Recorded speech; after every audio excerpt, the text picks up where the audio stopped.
nggak nikah, Pak PJ Habibie. Kalau harusnya nikah kan bisa. Ya artinya kesetiaan itu luar biasa.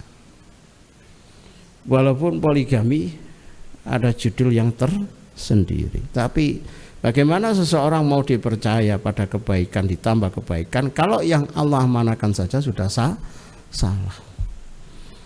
Makanya judulnya tambah bermasalah. Jadi jangan sampai kita di jalur yang justru malah dikoreksi, ditegur karena kufurnya nikmat kita kepada yang Allah hadirkan dengan pasangan. Termasuk Bapak Ibu ketika pasangan dengan segenap kekurangannya itu disyukuri, itu ketika kita ditinggal oleh pasangan nanti akan terasa sekali peran pasangan itu, meskipun saat berpasangan ya istilahnya dianggap tidak produktif lah, misalkan dianggap tidak ngerjekeni gitu ya, terus dianggap apalah yang kita anggap itu kurang. Tetapi ketika itu Allah hadirkan, bagaimanapun Allah hadirkan dengan kenikmatan, dengan kelebihan yang menyertainya, dan itu harus disyukuri. Terkadang peran-peran itu baru kita merasa kehilangan ya ketika Allah ya wafatkan tadi itu, barulah tahu bagaimanapun memiliki pasangan adalah nikmat yang besar. Begitu juga ketika kita punya orang tua, misalkan bagaimanapun ketika kita punya orang tua dengan segenap kekurangannya itu kita syukuri, bandingkan ketika kita sudah ditinggal oleh kedua orang tua kita. Maka ibadah yang agung birrul walidain itu sudah ya hampir dikatakan nggak ada, kecuali kita menyambung silaturahim dengan orang-orang yang tadinya dekat dengan orang tua kita. Itu pilihan yang tersisa. Rizki menjadi istri yang sabar, taat pada suami, hanya berharap surganya dengan ketaatannya pada suami. Surganya gampang, nggak usah cari sulit. Terus pokoknya ada pasangan sabari.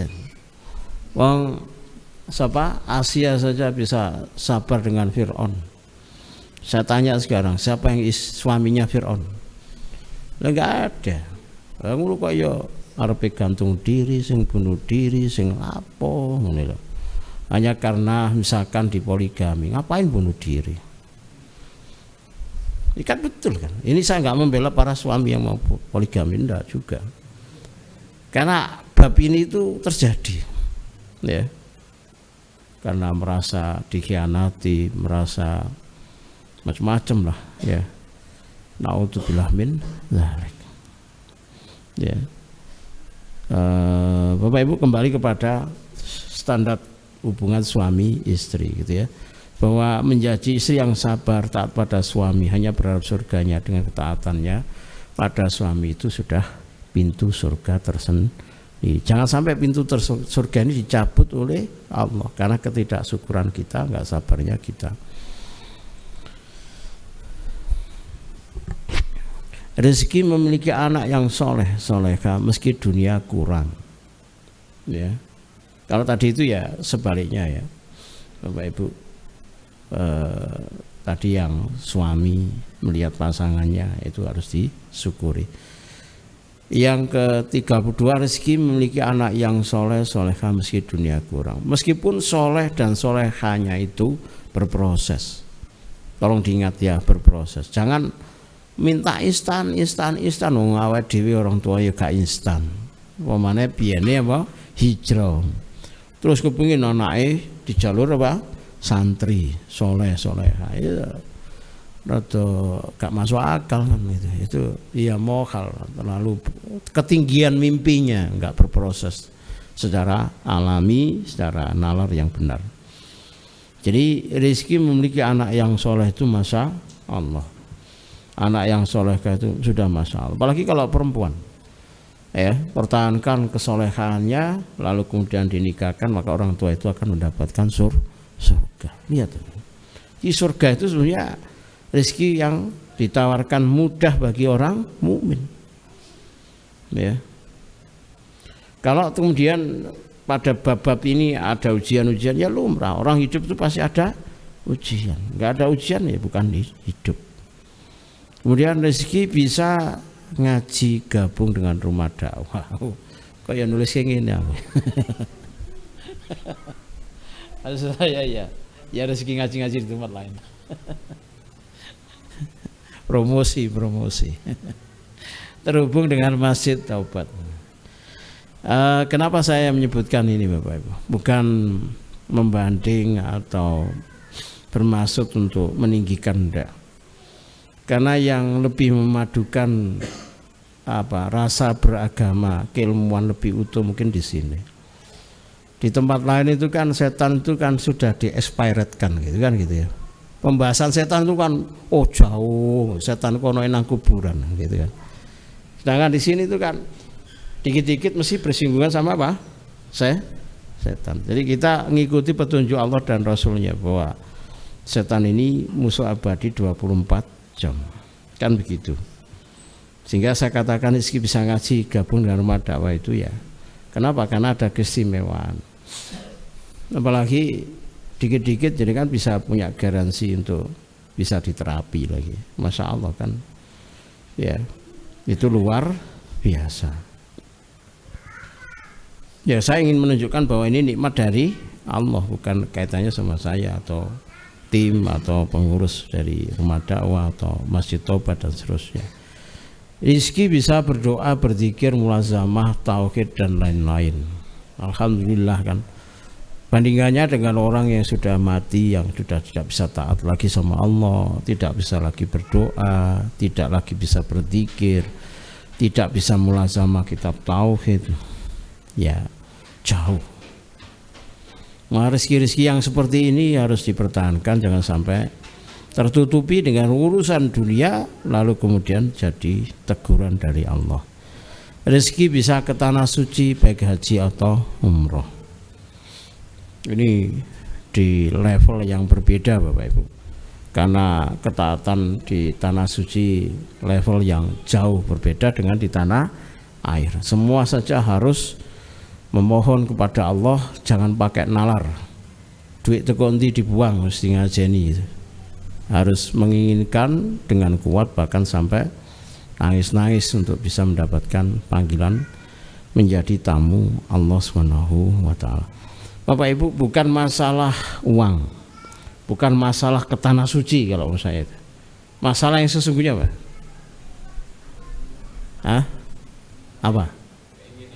Keinginan, tauhid, kelayakan. Apa? Saya katakan bukan masalah uang, bukan masalah ke tanah suci. Apa yang terasa sangat spesial istimewa, yang itu merangkum dari tanah suci itu sendiri dan takdir uangnya. Apa kira-kira? Mengetahui nikmatnya sih, ilmui. Oke, apa aja ya? Menjadi tamunya Allah. Jadi ditakdirkan diundang oleh Allah. Itu amazing banget. Jadi Allah menulis 50.000 tahun yang lalu. Ternyata di situ ada nama kita tertera Ramadan besok ini. Lebih amazing mana gak duit apa blas. Subhanallah. Rasane piye jajal? Wong diundang Pak Jokowi saja iso gak turu suwengi. Bisa pipis bolak-balik karena tegang. Apalagi diundang menjadi tamunya Allah. Itu sudah sangat luar biasa. Jadi ketika saya umroh pertama itu yang saya rasakan itu. Apa? Atase orang seperti saya saja diundang oleh Allah ke tanah suci. Itu saya nangis, tidak terkira, tidak terbendung. Wah, Masya Allah, itu ya nggak bisa diganti dengan apapun. Makanya kalau kita ditakdirkan lagi itu Masya Allah luar biasanya. Karena itu jadilah orang yang ngestokake. di hadapan Allah karena sudah diundang ke tanah suci itu. Ini kalau dalam pembekalan itu saya berikan supaya diundang terus itu kayak apa teorinya. Ya sama dengan teori-teori kita ngaji Bapak Ibu. Kalau ngaji itu jenengan syukuri luar biasa. Maka jenengan akan diundang terus ngaji itu. Hujan tetap ngaji, sibuk tetap ngaji. Ada problem, ada masalah, kalau Allah tetapkan ngaji itu ngaji. Tapi kalau Allah tidak berikan kesyukuran, Allah tidak berikan nikmat ini luar biasa dengan keistiqomahannya karena kita tidak memiliki kelayakan. Lah gerimis saya, hujan Ustaz, gerimis, hujan. Oh no, pinter mencari apa? Alasan gitu loh. Nah itu masalahnya. Kemudian rezeki bisa kuat dan senang berpikir agama, terutama tauhid. Lihat cara saya mengungkapkan. Kadang hal-hal yang tidak terpikir oleh kita. Ini padahal belum saya tambah sampai 50 lebih itu belum saya tambah. Saya suka nambah itu. Kenapa? Karena rezeki yang kita diberi yang kedua, yang cenderung tidak disadari, tidak kenali itu jauh lebih banyak dibandingkan rezeki yang kita kenali, yang kita sadari. Sampai bahwa rezeki yang diberi sama Allah yang kita nggak mampu ngitung itu, dan itu ada di rezeki kedua, itu rezeki yang tidak kita sadari, kita kenali, padahal kita diberi. Itu membuat kita itu malu kepada Allah. Sisin, arep njaluk itu gak kewetu. Betul. Jadi saya harus yakin itu. Saya itu sudah tidak ingat ya. Kapan saya berdoa terakhir kali untuk minta rezeki itu. Uang. Kecuali saya minta dikayakan. Apa doa Ustaz? Enggak sama. Kalau yang pertama itu saya sangat egois untuk isi anak saya, paham? Kalau yang kedua itu untuk umat, berbeda jauh. Kalau untuk isi anak saya sudah tidak mikir. Kenapa? Karena urusannya pasti ditanggung sama Allah. Karena Allah memberlakukan kaidah dalam kehidupan itu. Ingat Al-Malik itu ya. Ada hukum yang sifatnya apa? Al-jazaiyah kan, bahwa kalau kita itu menolak agama Allah, teruskan intansurullah, nah ya yang surkum kan. Masa Allah saya beritahu, ya Allah isi saya butuh, anak saya butuh, masa gitu saya ajari kan, melecehkan Allah kan gitu, paham? Maha, sehingga saya tidak perlu menyebutkan secara redaksional kapan saya berdoa untuk itu, saya sudah lupa, kayaknya udah lama enggak minta. Tapi baru-baru ini mungkin 6 bulan setelah saya membahas tentang kenapa kita tidak minta jadi orang yang tangannya di atas, itu lebih mulia. Barulah saya minta agar ditetapkan menjadi orang yang kaya diberkahi untuk memberi. Ilmu ini saya ambil dari kisahnya Syekh Albani rahimahullah. Di Syekh Albani itu kita dirikan awalnya sebagai pekerja jam. Lalu dengan kealimannya Allah kayakan, lalu beliau memberikan pernyataan dengan kaya itu bisa banyak membantu aku yang lain, begitu, untuk membantu agama Allah dan seterusnya. Maka dari situ ya mulailah tercenderung. Tadinya saya skeptis saja dunia itu, ya sudah begitu aja. Saya lebih fokus dengan urusan akhirat. Tapi ketika ada pilihan-pilihan bisa banyak memberikan kemanfaatan bagi yang lain, kenapa kita tidak ngambil takdir itu gitu.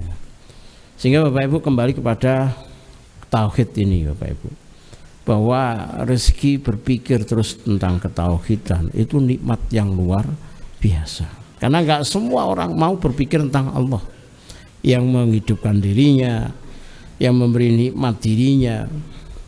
Bahkan saking sombongnya ya dia bahkan berbicara tentang Allah yang tidak ada ilmunya, bahkan sampai berpikir negatif terhadap Allah. Naudzubillah min dzalik. Jadi berpikir tauhid terus-terusan itu nikmat. Kenapa saya katakan rezeki bisa kuat dan senang berpikir agama, terutama tauhid itu sebagai keutamaan? Kenapa?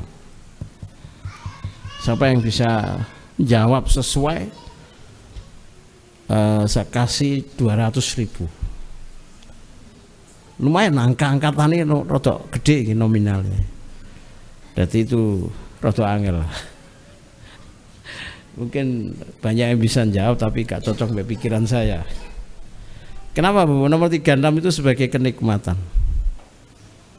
Atau ini nikmat apa enggak ini? Ini bab kita sudah 14 pertemuan, padahal lembarannya sudah habis kemarin. Oke, yang ditunjukkan sama Allah. Apalagi kalau tipologi saya baca semoga tak terjemahan, wis entek kapan iko kitab ini kan gitu kan, diterjemah tok misalkan. Tapi saya dosa kalau saya membahas seperti itu, karena membahas Allah kok serampangan begitu. Naudzubillah min, kayak membaca teks Undang-Undang Dasar 45 ya diwaca ngono tok, gak dimaknai kan masalah. Siapa yang bisa jawab? Ya apa?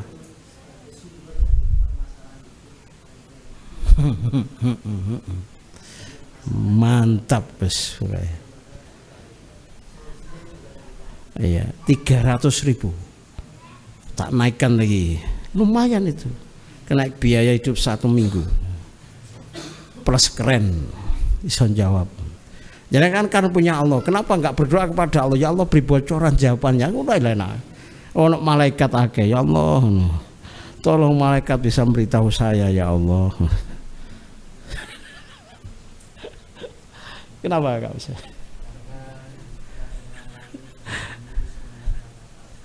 Oke. Tadi saya jawab ya sendiri ya, uang saya sendiri tak pek dhewe. Karena bisa berpikir kuat dan senang tentang tauhid ya, beragama. Itu sama saja dengan Allah Subhanahu wa taala membukakan taufik untuk apa? Menerima hambanya untuk belajar tentang dirinya. Paham maksud saya?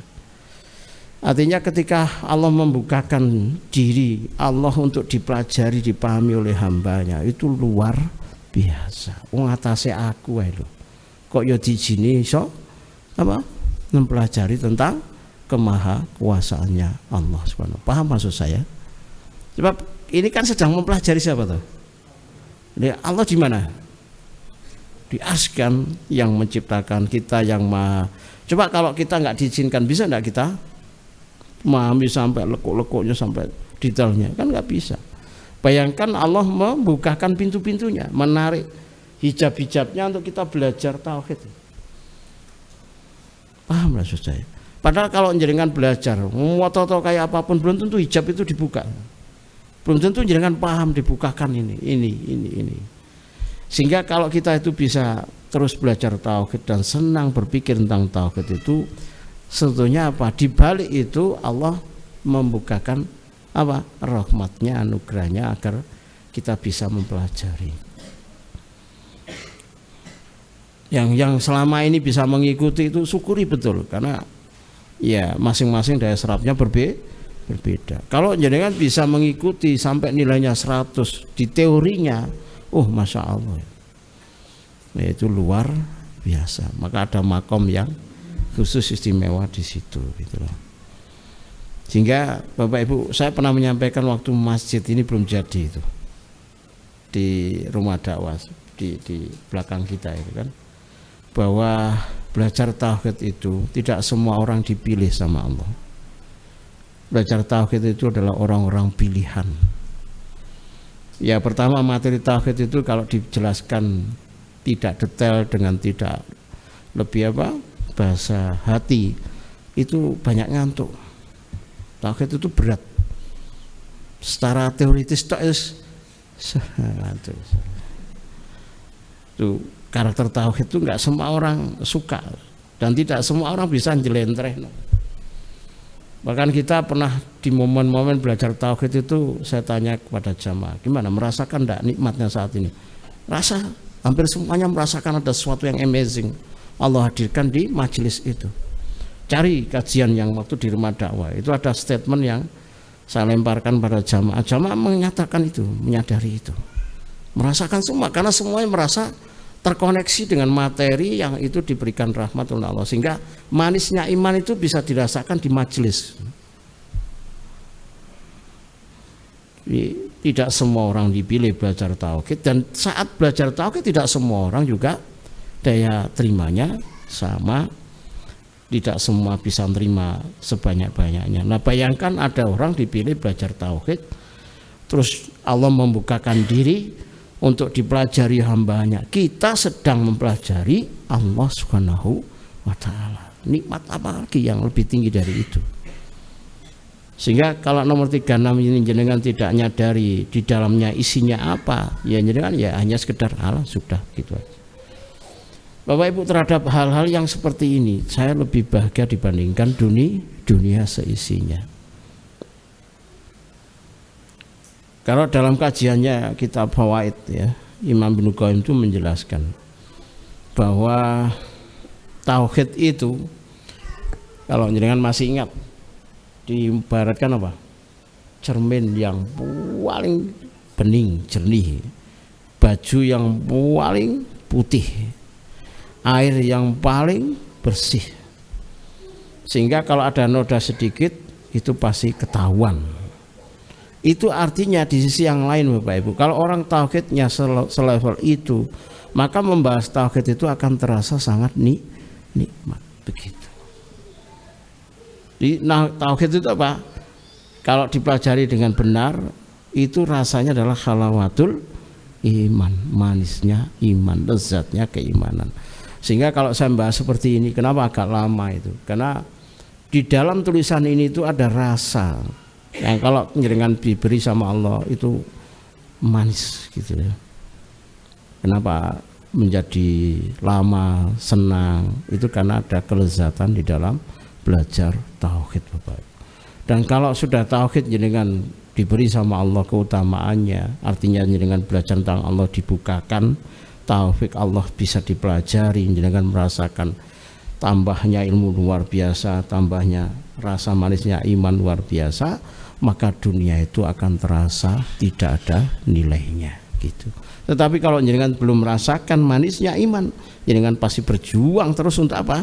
Memaknai rasa tauhid itu, atau dunia yang terkesan apa? Menggiurkan. Nah, ini perangnya. Maka semoga di majelis ini kita di-upgrade oleh Allah bahwa mempelajari Allah Subhanahu wa Ta'ala itu harusnya jauh lebih nikmat dibandingkan dunia seisinya. Rezeki nyawang sak nyawang. Mikir sak mikir, ngrasakno sak ngrasakno, nyambung marang Allah. Wow, ini tingkatannya bisa, yang tertinggi adalah Rasulullah SAW. Di dalam poin yang ke-37 itu ada makna wala takilni ila nafsi tarfata ainin, yang diminta Rasulullah kepada Allah, jangan kau serahkan aku pada diriku walaupun sekejap mata. Makanya kaedahnya kalau di Jawa no, nyawang sak nyawang, mikir sak mikir, ngrasakno sak ngrasakno, nyambung marang Allah. Tambahi maneh mlaku sak mlaku, ngono. Geser sak geser, noleh sak noleh, ambekan sak ambekan. Semua terhubung dengan Allah. Tidak apa-apa, itu luar biasa. Nangis ae digara-garai mergo urusane gak lepas teko Allah. Mangkele ae mangkel mergo karena Allah. Lho, sampean terusno iku ayo. Sedine macam-macam. Oh, iki wali tingkat tinggi kan. Luar biasa. Lalu rezeki paham secara banyak sekali rezeki Allah yang telah Allah berikan. Jadi rezeki tentang apa? Memahami rezeki yang banyak. Rezeki tentang memahami apa? Rezeki yang banyak itu. Hingga betul-betul yakin dan merasakan banyaknya nikmat tersebut hingga malu jika kufur. Di rezeki yang kedua yang ada di poin nomor 38 itu, banyak orang gagal. Nek di teori nopo winter, tapi kalau di faktanya banyak apa? Gagal. Karena gagal sehingga kesyukurannya sukses atau gagal? Gagal. Kalau sukses, ya apapun menjadi malu untuk dipermasalahkan. Malu satu, cuma begini aja, kan gitu. Tapi yang malu itu bukan berarti Allah tidak berikan. Bahkan saking tingginya tauhid Bapak Ibu, kerentek-kerentek yang muncul karena kita malu, nggak kawetun dongo gitu kan, misalkan begitu, itu diberi sama Allah bisa. Ya, walaupun memang harus diminta, kadang harus diminta, Bapak. Harus mohon sama Allah, dan meminta itu tidak pelanggaran, bahkan Allah memerintahkan. Ya, faida sa'alaka ibadi anni fa inni qaribun ujibu da'wata idza da'an. Ya, Allah itu mengijabahi apa? Orang yang memohon. Karena itu diperintahkan kita untuk berdoa. Ini penting sekali, penting sekali. Ya. Jadi segala masalah dunia itu akan beres kalau masalah, teruskan. Segala masalah dunia itu akan beres kalau masalah kaitannya dengan Allah beres terlebih dahulu. Maka kalau urusan dunia tidak beres, maka curigai karena ada urusan langit yang tidak beres pula. Gitu. Jadi menyelesaikan masalah dimulai dari urusannya Allah, baru Bapak diharapkan urusan kita ditolong oleh Allah. Rezeki mati husnul khotimah kelak. Allahumma amin. Karena ini tertinggi selama kita hidup di dunia adalah apa? Meninggal secara husnul khotimah. Ya, keselamatannya jauh lebih mudah saat dikubur, saat di padang mahsyar, saat di akhirat, dan potensi untuk masuk surga lebih besar. Rezeki bisa banyak baca sholawat. Baik ya, nomor 38 itu dikembangkan Bapak Ibu. Ya, mulai nanti coba dilihat di kajian rezeki itu dibagi 3 itu. Rezeki yang tidak disadari itu. Nomor 2, tapi kita diberi. Mari kita terbiasa membahas rezeki yang kedua. Ya, untuk kemudian apa? Menambah kesyukuran, ya, sehingga kemudian rezeki yang ketiga itu diberi sama Allah. Paham? Rezeki yang ketiga itu yang belum apa? Diberikan, menjadi harapan kita, menjadi hajat kita. Yang sakit ya sembuh. Paham?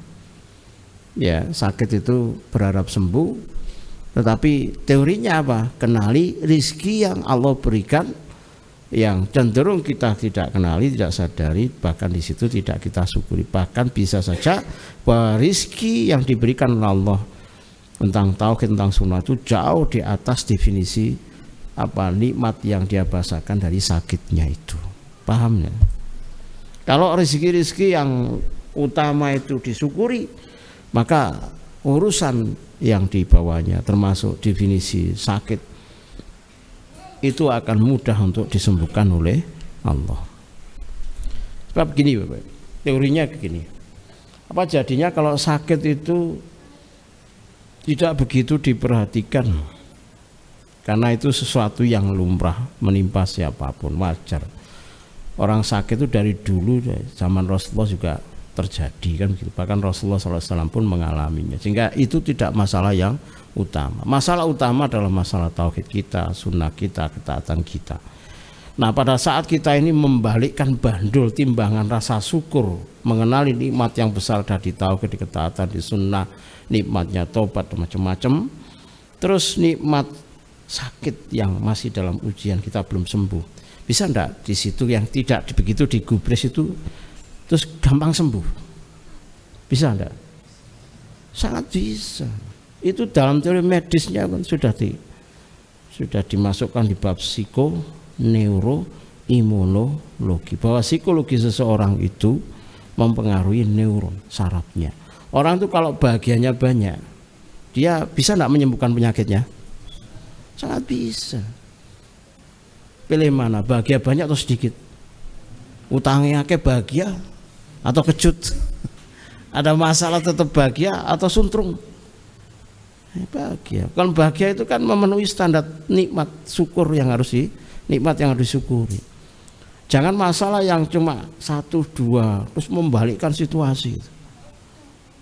Apalagi menggeser nikmat yang tinggi, nikmat khusus orang mukmin berupa pemuliaan Allah kepada orang mukmin dengan apa? Dengan bagusnya kondisinya, soleh-solehanya, ketakwaannya, lalu kemudian digeser dengan hanya 1, 2 masalah urusan dunia. Inilah Bapak Ibu yang kerap kali kita itu jatuh berulang-ulang di tempat yang sama, tidak bisa upgrade itu. Ya. Saya itu seringkali melawan arus. Definisi sakit itu sering saya terjang. Kayak tadi pagi itu pileknya kayak terjang aja. Yes, pokoknya untuk Allah mati siap. Jadi ngomong-ngomong pil pokoknya gak keracunan mati beres. Ya kan penting dungu kan, masa Allah nggak paham kalau saya butuh sehat kan ya paham. Kan butuh kan ya. Kita harus bergerak dengan tauhid tadi. Fisik ini harus manut dengan tauhid. Masih ingat dengan materi yang bahwa Allah itu mengemas apa? Kekuatan di balik kelemahan. Bahwa Allah itu mengemas kekuatan di balik lelahnya seseorang. Bahwa Allah itu mengemas sembuh di balik apa? Ya ujian sakitnya. Allah itu mengemas banyak hal. Kadang Allah kemas kebahagiaan di balik derita. Kalau kita ingin mendapatkan dalamnya yang berupa kebahagiaan, pecahkan derita itu sendiri. Pecahkan dulu sedihnya. Dan itu masuk dalam bab kaidah innamal usri yusra. Innan nasra ma'as sabr. Bahwa pertolongan itu setelah sabar. Kemudian apalagi banyak baca sholawat ini, copot ini, oh besar pengaruhnya. Saya tahan dulu ya. Zikir termasuk sholawat di dalamnya Bapak Ibu. Ada yang kelas-kelasnya itu memenuhi ufuk langit. Zikir, doa termasuk sholawat. Itu ada yang kelasnya apa? Kalau kita baca terus misalkan subhanallah, alhamdulillah, Allahu akbar. Yang 4 itu yang kalimat thayyibah yang 4 itu diterus zikir itu sampai nanti itu memenuhi ufuk. Nah, sementara antara bumi dengan langit pertama itu ada malaikat yang menjaga. Di tengah ada malaikat, di pintu pertama langit itu ada malaikat yang menjaga. Sehingga kita itu perlu viral ibadah zikir kita, sholawat kita di langit. Paham? Baca saja terus. Malam hari baca terus gitu, setiap saat baca terus sampai malaikat itu nyawang sapa sing maca donga iki gitu loh, sapa sing maca zikir ini gitu ya. Lalu kemudian pasti akan nanyakan apa sebetulnya yang diminta gitu, paham?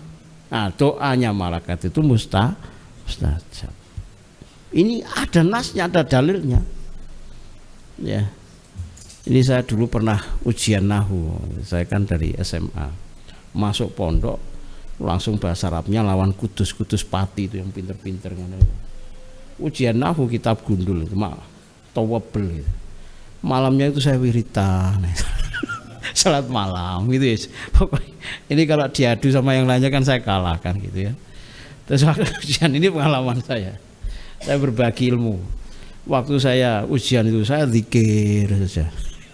Ini pasti malaikat itu sudah mengetahui maksud saya, sehingga subhanallah itu ya Ustadz saya itu setiap kali ngasih pertanyaan kok yuk pas saya bisa jawab terus. Nah, itu paham ya, itu rezeki. Dibandingkan saya nyerah, putus asa, ngandalkan diri sendiri, semua nggak diberkahi kan begitu. Jadi ada, kalau dulu ujiannya kan langsung 6 orang, 7 orang, jadi kan digilir, kan nggak ngerti apa yang ditanyakan. Oh, saya wiritan. Putarannya itu 4 atau 5 kali pertanyaan, kok saya pas bisa terus. Alhamdulillah. Kenapa saya bisa cerita ini? Karena waktu itu saya tegang, jadi saya ingat terus kejadian. Dan saya pakai pendekatan di hadis itu bahwa doa zikir kita itu bisa membumbung sampai memenuhi ufuk di langit, lalu kemudian malaikat itu akan bergerombol, ini zikirnya siapa gitu. Padahal di atas ini Allah Maha tahu. Betul. Dan kalau dengan zikir terus Allah mendekat, lebih dekat, mendekat, lebih dekat, lebih dekat, lebih dekat. Ini urusan tauhid nih. Kalau Allah mendekat, lebih dekat, terus sampean yakin apa? Dijabahi apa enggak? Yakin. Jadi pergi ke tanah suci gampang atau sulit? Mbah, gampang apa sulit? Secara teori gampang. Terus yang mementalkan pikiran kita sendiri. Jadi perang batin di situ, betul enggak? Iya kan gitu. Disitulah jenengan ditimbang layak tidaknya jadi tamu Allah. Silakan berjuang, ya. Nah, itu berjuang untuk memenangkan apa? Pertempuran batin. Rezeki tidak gampang mengandalkan diri sendiri. Rezeki apa? Tidak gampang mengandalkan diri sendiri. Itu luar biasa, Bapak. Tadi yang masalah zikir, sholawat itu, ya. Kalau jenengan punya keyakinan tauhid sempurna, itu begini. Bisa enggak? Misalkan malaikat itu jenengan sibukkan untuk membaca sapa sing zikir. Karena tiap hari itu malaikat itu dipaksa fokus ke kita gitu ya. Bisa enggak seperti itu? Bisa. Ya silakan. Lakukan. Terus saya kembangkan lagi, bisa enggak kalau cuma menyembuhkan kita tanpa harus ke Salpu Anwar? Tanpa harus diblekrek, dietet-tetet. Dioperasi maksud saya. Bisa. Tanpa harus ke klinik bisa. Ya sudah, teruskan. Nah, kenapa mau nggak dilakukan? Jawabnya karena tidak yakin, tidak percaya diri. Kajian tauhid itu membuat kita percaya kepada Allah, percaya diri kepada Allah untuk berhadapan sendiri. Ud'uni. Allah itu minta, nggak ada wasilah. Ustaz tolong doakan. Ayatnya ngomong apa? Udah. Langsung kongkon dongo. Nek sampean dongono aku menyelisih ayat itu. Malah ditegur, ngapain lewat kamu? Ngono kepiye jajal? Ayo. Nah aku sing pinter kan, sahabat juga minta didoakan Rasulullah. Oh iya bener. Enggak, tapi itu harusnya apa? Didikan tauhid itu setiap orang mukmin itu percaya dengan doanya kepada Allah. Sebab Allah memintanya langsung. Ud'uni astajib lakum. Yang memberikan jaminan untuk mengijabah itu siapa? Yang nyuruh berdoa siapa?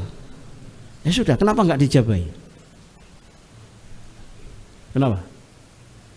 Enggak yakin. Satu, salah. Enggak yakin itu sebuah penyebab. Dua,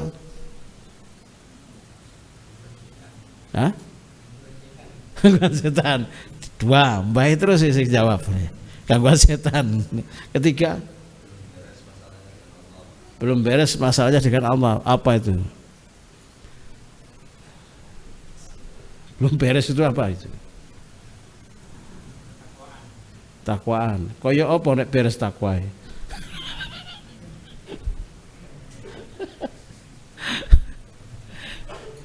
Jadi intinya bahwa dosa itulah yang menghalangi apa?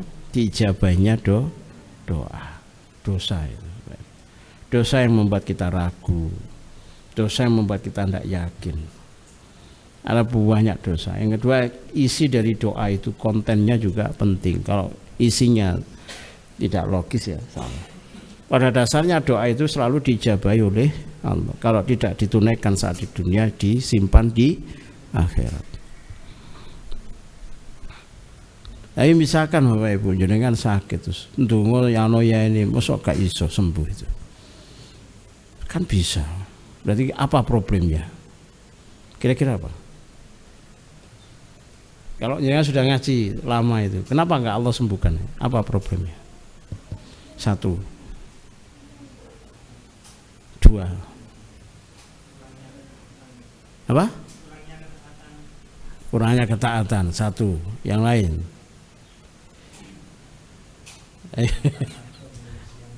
Serta pembersihan dosa.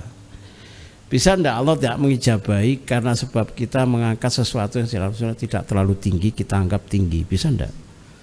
Bisa enggak? Paham maksud saya?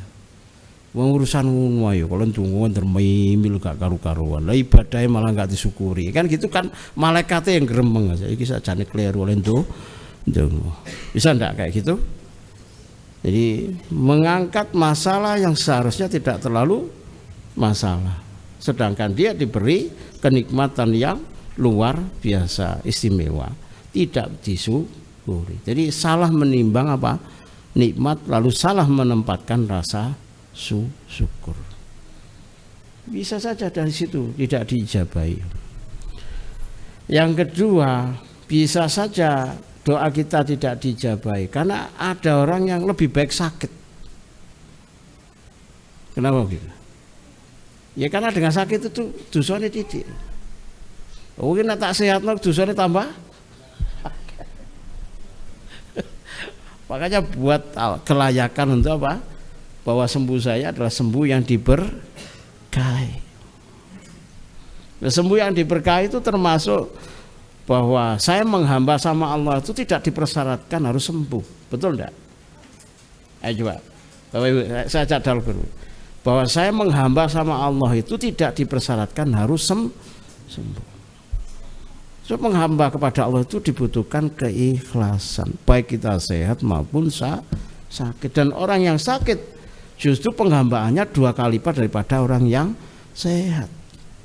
Kenapa? Karena dia hebat dalam kondisi sakit masih bisa menghamba kepada Allah. Sama dengan keutamaannya bisa ngaji dengan menerjang hujan dengan yang situasinya terang. Mana yang lebih pahalanya banyak? Ya hujan. Bangun sholat malam dingin dengan yang biasa, mana yang lebih besar pahalanya? Yang dingin. Jadi silakan dibangun dialog-dialog berpikir yang benar, ya sehingga kemudian Allah memberikan kepercayaan untuk sembuh. Atau bisa enggak kita itu membuat proposal yang membuat Allah itu mengijabahi? Apa misalkan nek sembuh arep lapo? Aku malaikate, aku tak anterno nang dia. Ayo coba.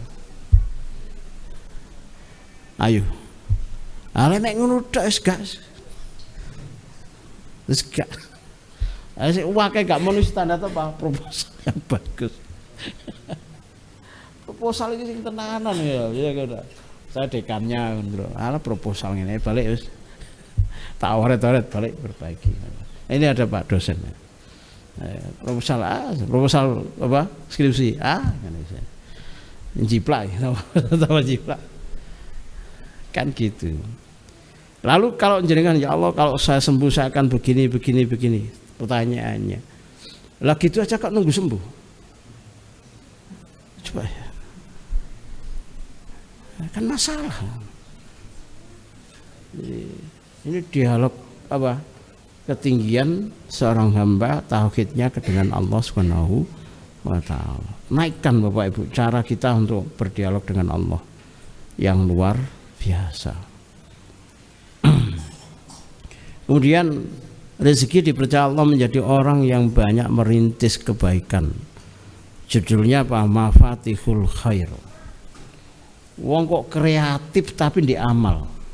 Kreatif amal solehnya.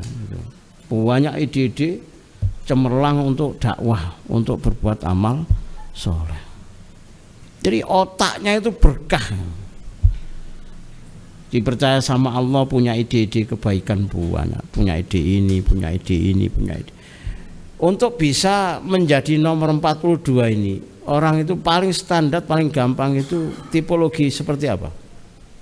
Nomor 42. Apa? Loman. Oke.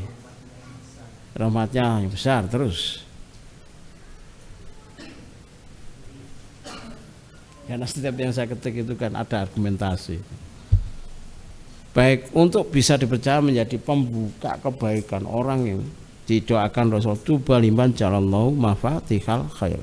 Beruntunglah Allah menjadi orang yang Allah jadikan sebagai pembuka pintu-pintu kebaikan. Dan ini tidak harus seorang ustadz. Ide-ide kreatif dalam dakwah, mengembangkan ini, mengadakan event ini, itu enggak semua orang diberi ide itu. Lalu saya tanya sekarang, siapa orang yang diberi ide-ide dan ditetapkan seperti ini? Tipologi orang seperti apa? Saya kasih gampangannya berpikir. Bisa enggak teknik bola itu dikembangkan bagi orang yang pakar bola itu? Satu saat punya teknik bola yang di atas yang lagi berkembang. Bisa enggak? Ide-ide permainan itu, strategi itu. Bisa enggak suatu saat muncul teori baru? Bisa? Kenapa kok kenapa ide itu muncul? Apa yang menjadikan ide itu muncul? Karena kepakaran. Berarti apa jawabannya kalau kita menjadi profetik? Apa? Orang yang orientasinya akhirat, Bapak Ibu. Kalau otaknya dominan akhirat, itu mikirnya tetap akhirat aja babnya tentang Allah. Maka kreativitasnya akan muncul. Coba kalau tarikan dunianya besar, ada tidak kreativitas untuk memikirkan akhirat seseorang? Susah. Lalu dia punya ilmu. Kalau tidak semua orang yang ahli ibadah mikir akhirat itu punya kreativitas berpikir tentang kebaikan. Sekedar punya ilmu, ide-ide itu masya Allah, Pak. Ya.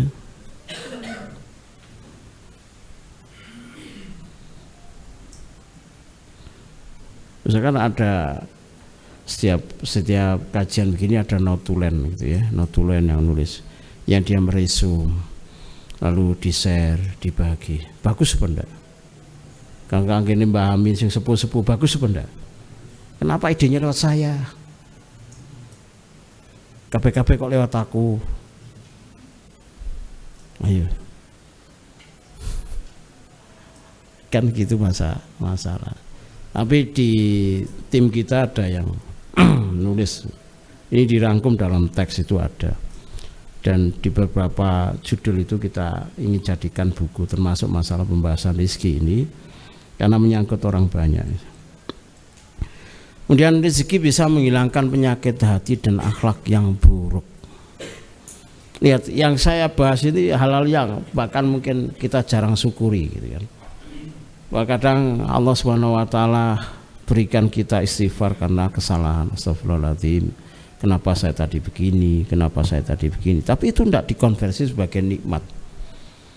Atau kita itu diberi petunjuk ada penyakit hati, lalu kemudian dari situ kita nyadari, terus kemudian istighfar, itu dianggap biasa.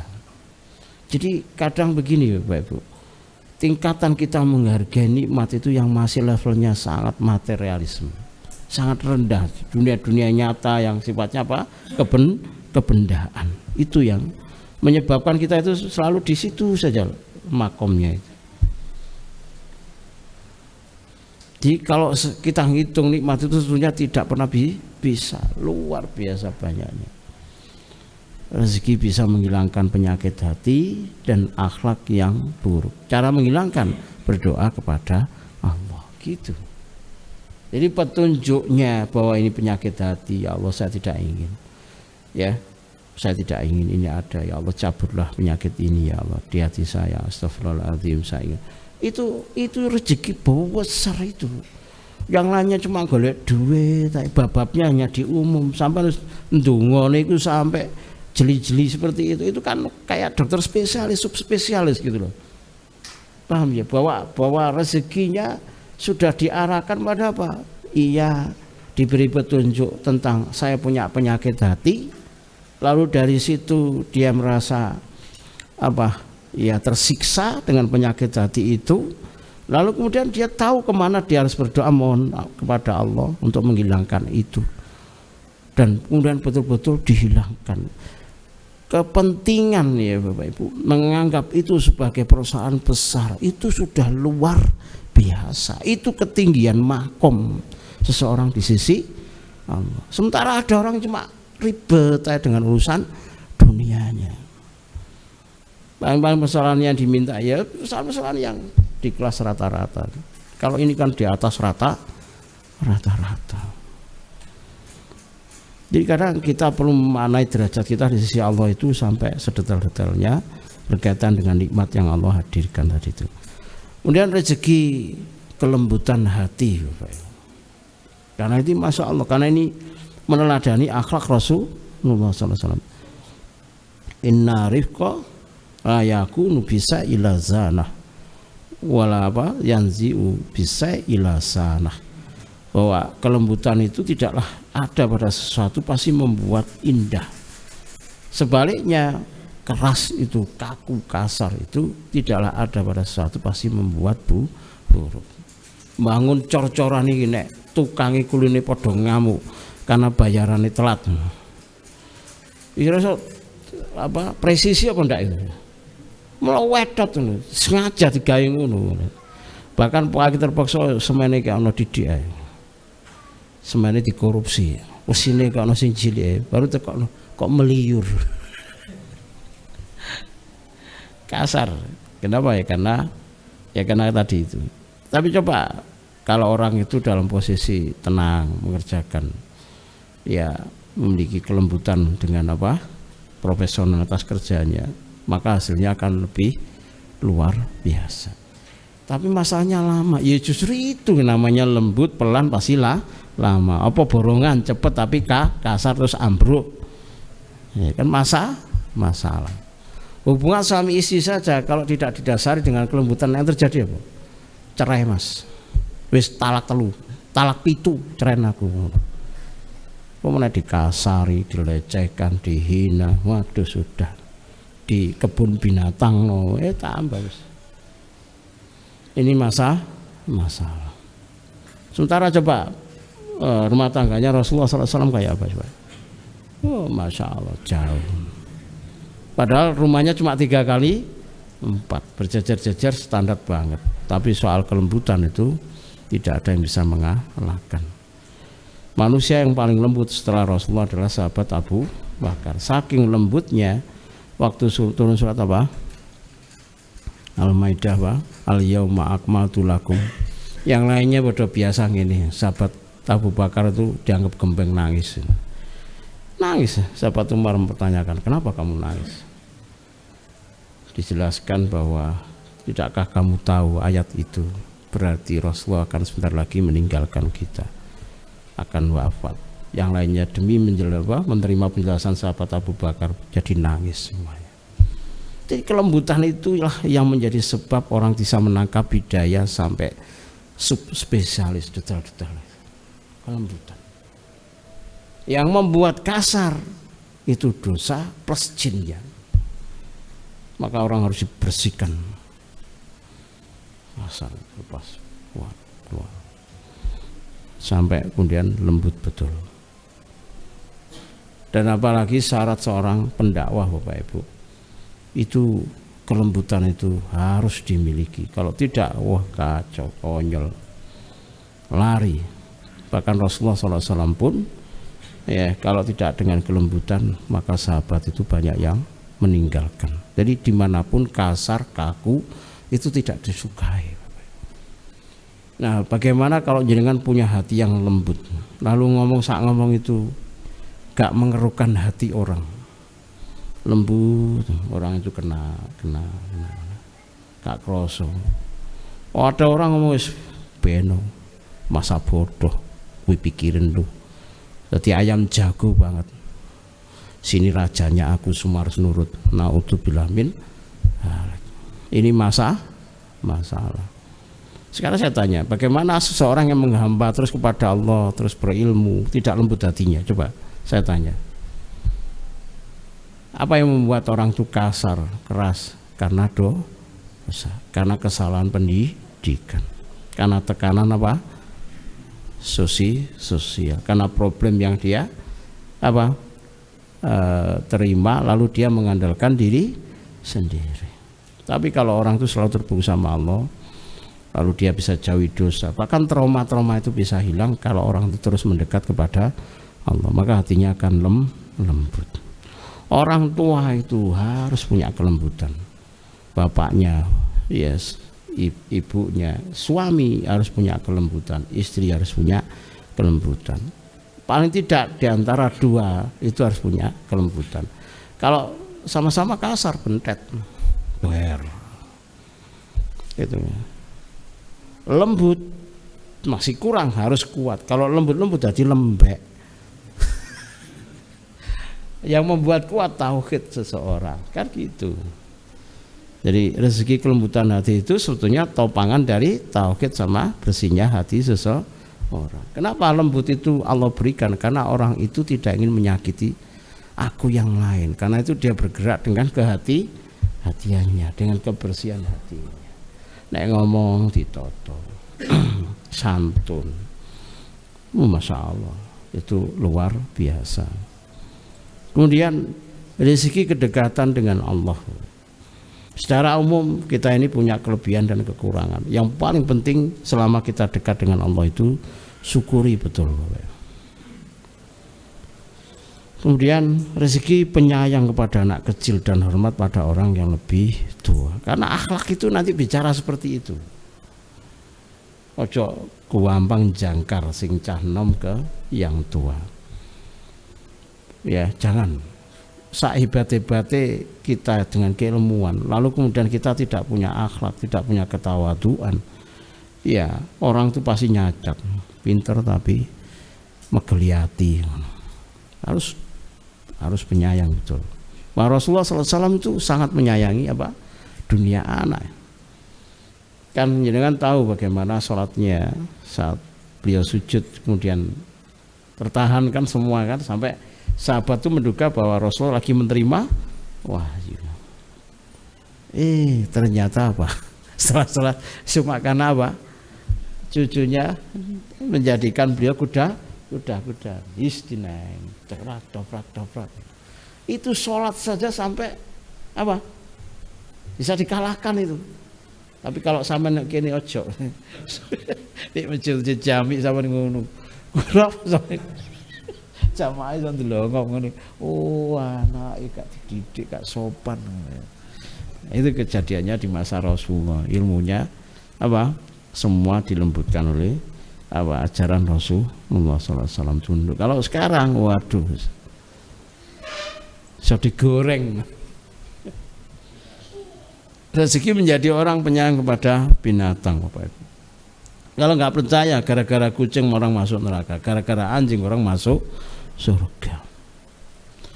Ini hanya karena urusan binatang loh orang karena urusan neraka. Terus gak peduli aku sholat malam, ahli ibadah, gak pokoknya dia mateni binatang tanpa haknya, ancamannya neraka. Besar urusannya. Jangan remehno itu makhluknya Allah itu. Urusannya sampai sejauh itu. Kemudian rezeki selamat dari COVID untuk kemudian lebih taat pada Allah. Nikmat yang kita lolos dari absensi malaikat Israel kemarin. Absensi kita lewati. Alhamdulillah. Kemudian rezeki bisa ketemu Ramadan tahun depan. Semoga Allah ya pertemukan, Allahumma amin. Insyaallah itu nikmat besar. Kemudian rezeki masih punya orang tua sehingga berpeluang meraih surga. Baik, sementara sampai di sini. Ternyata slide kedua belum tersentuh ya. Ada pertanyaan sampai sini?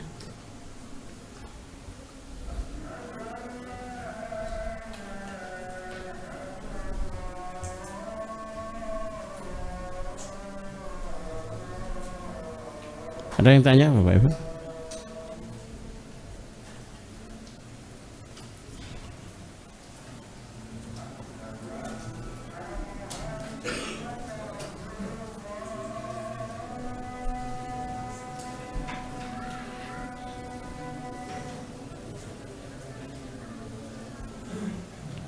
Saya cek dulu. Ada yang tanya? Ntar, ini ada yang tanya. Silakan sambil menikmati, jangan. Bagaimana tata cara berdoa yang baik kepada Allah? Kalau ikut kajian Ad-Da' wa Dawa, di situ di terjemahnya itu coba dicek. Ada cara berdoa yang terbaik, ya. Dilihat atau cari di internet apa PDF-nya itu ada bab itu. Artinya ini lumayan dijelaskannya. Ya, intinya di dalam doa itu tidak boleh ada dosa, apa yang kita makan, syarat-syarat doa itu dijabahi ya. Yang kita pakai itu dari yang halal.